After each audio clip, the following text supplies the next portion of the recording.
The Kuriga school children that were kidnapped about 2 weeks ago, that's it, there are like 137 children, school children, had been released. And we are so excited about that. And from what the government is saying, that they did not pay any ransom and they were released. March 7th, a day never to be forgotten by the people of Kuriga community. Bandits attacked the Leah Primary School and Government Secondary School, both located in Chikun local government area of Kidnap State, abducting scores of school children in the process. The attack, considered one of the biggest mass abduction in recent times, also sparked national and international outrage.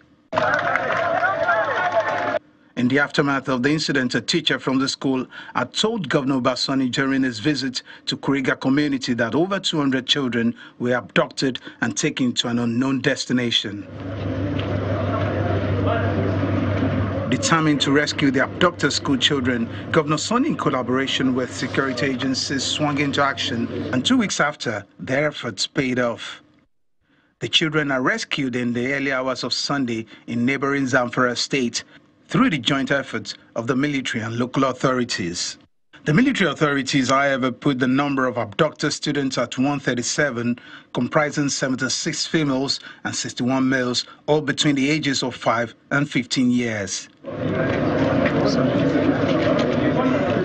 The excited parents are waiting to be reunited with their children.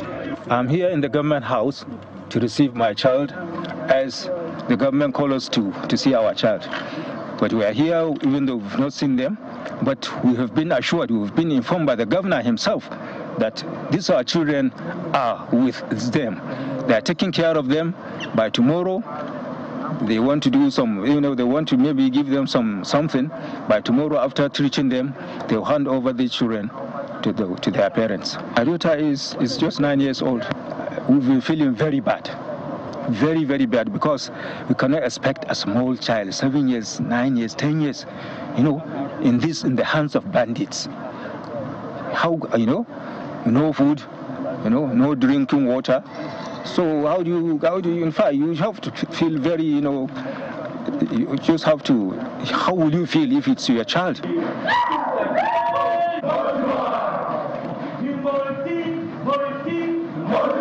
Meanwhile, as part of efforts to beef up security in vulnerable communities, a contingent of 200 police special intervention forces have been deployed to Kuriga community by the Inspector General Police.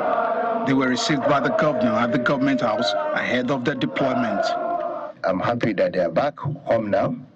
They are with us.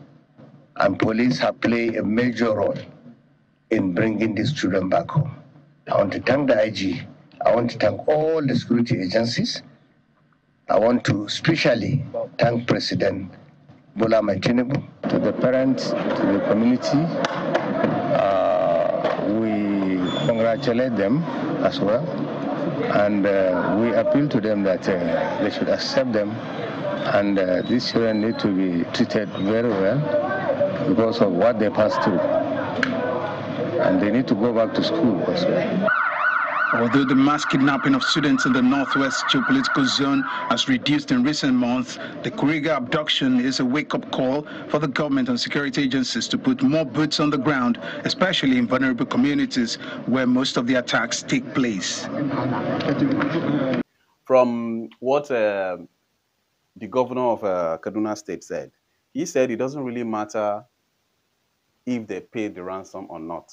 The most important thing is that those children are released. That is okay. But we need to know if those ransom were paid or not. It is very, very, very important. The same thing with the president. A few days ago, he said he will never pay anything to these kidnappers, rather. If you could remember, the northern leaders a few weeks ago were putting pressure on the president that you have to negotiate with the terrorists so that those children can be released. The same thing with Gumi, the one that serves as an intermediary between the terrorists and the federal government. He was encouraging the federal government to work with the terrorists and pay them ransom so that nobody will be kidnapped whatsoever, instead of going there to be bombing the kidnappers' children or whatsoever. And these particular children were released freely. Now, this is something that is commendable, but we need to know if those people were paid, because the bad side of it is that if those kidnappers were paid ransom before they release those school children, I am telling you for free that this same thing is going to happen again. See, this is the new way to cash out, because terrorism in Nigeria has become a very big fat cow whereby everybody wants to use it to make money.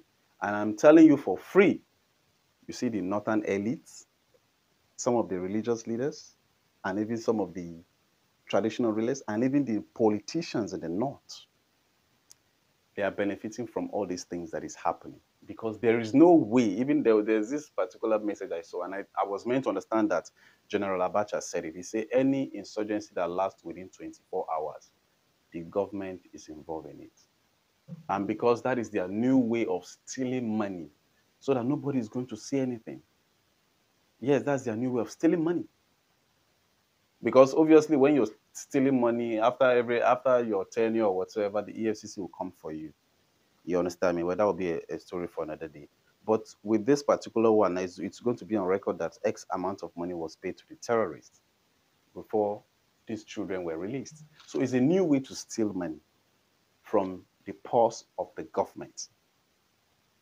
Yes, it's a new way of stealing money. So if peradventure they paid money, of which I strongly believe that they might have done, because there is no way that you will tell me that the military went and rescued these children without killing at least 10 terrorists or 10 kidnappers in their den.